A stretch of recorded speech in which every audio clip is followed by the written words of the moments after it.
All right, welcome to another episode of Driving Cheap with Jeff. It's a little dark out. I was busy doing some other stuff, and I felt like installing the wiring coming out of my fuse box. I wanted to do it factory style for my 2011 Dodge Charger. So, just drilled a hole in my extra. I gotta clean this up before I install it, but screw holes were already in, and just cut that square out with a Dremel. Eyeballed it pretty well, just past 3/4 of an inch with the progressive drill bit, and just kind of honed it out to the angle that I needed it. I'll silicone factory camera from my 2012 Chrysler 300, and this connector on it is not in a police car. Now, you still have to go to the dealer, figure out some other way of accessing the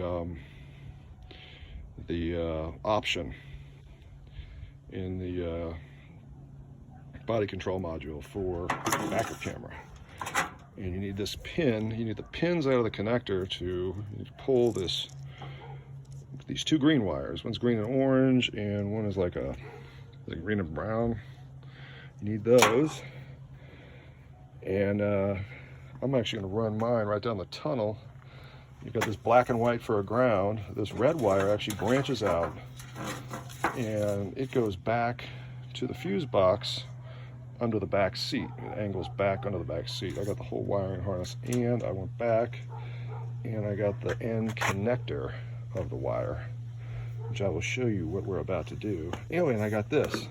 Just as a quick reference, on the police package, number 44, which is Park Assist Blind Spot Camera. It is labeled as a spare. Got a 10 amp fuse, and it is labeled as a spare in the police package. So you need to go to your 44, which is your second one over, which has power off of the like a bus bar. It just has a metal rod. You can see where we have exposed that. Let's see what we got here. See that razor blade looking thing that runs across the bottom right there? That's energized. And there's very few options already in there, just that one pink wire, that's it. And that is the third one down.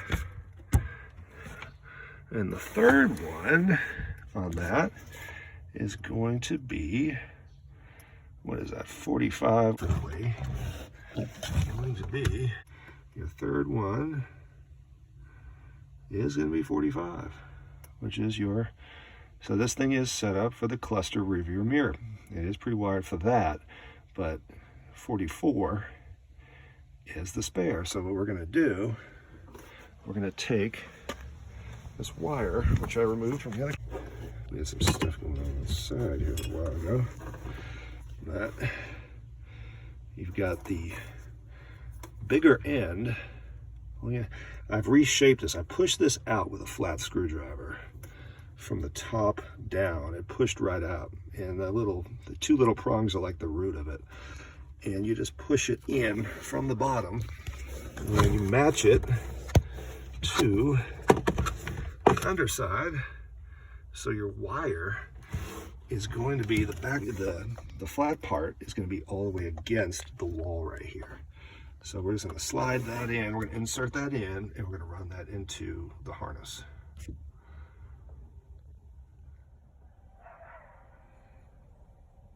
All right, so I've snapped these tabs back in place.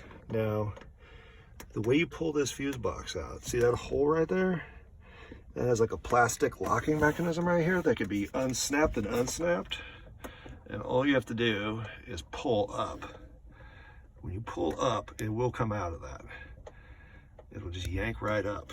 Of course, being a police car, I just took out, of course, there was a bullet under there. One of the ones I missed after I bought the car.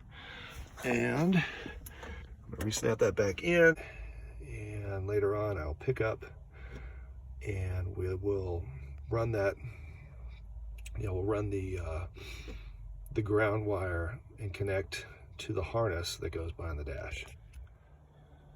All right, so now with my ignition turned on, I do have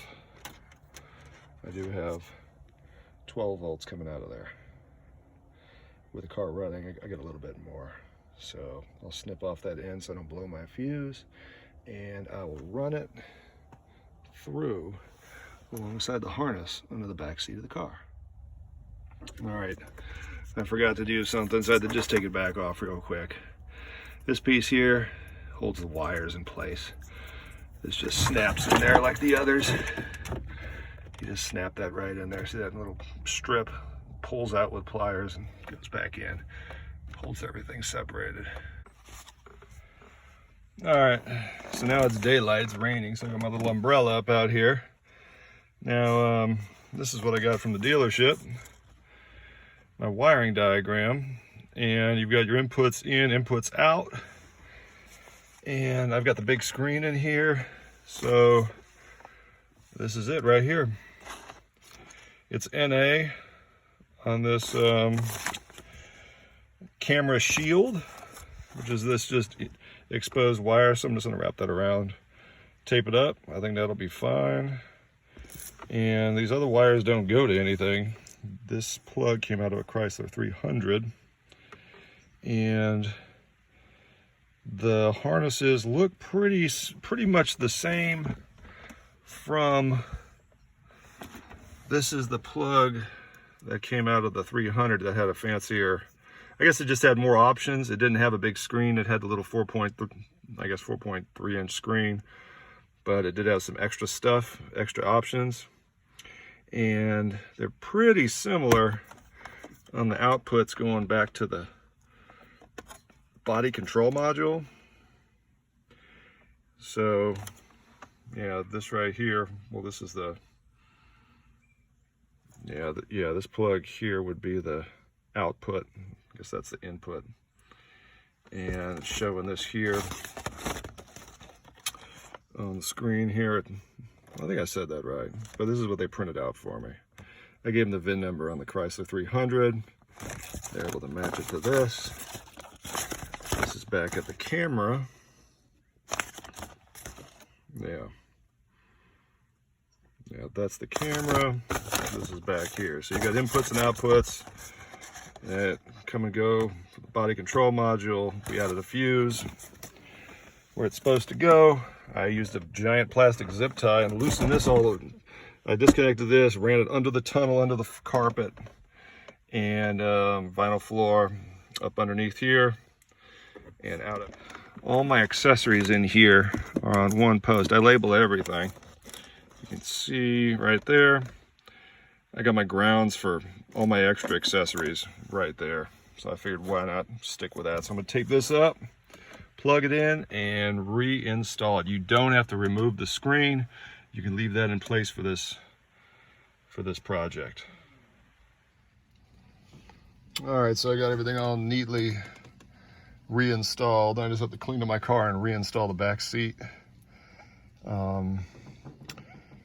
So I attempted to turn on the backup camera by shifting the car in reverse. That didn't work, so I do need to get it activated for sure, or I need to get the taser, or there's a couple other options. I'm gonna research it and figure out what's best. I have two of these cars, 2011 and a 2016. So if I could use the same taser for two cars, it would definitely be worth it. So thanks for watching Driving Cheap with Jeff. If you like this video, please give a thumbs up and subscribe.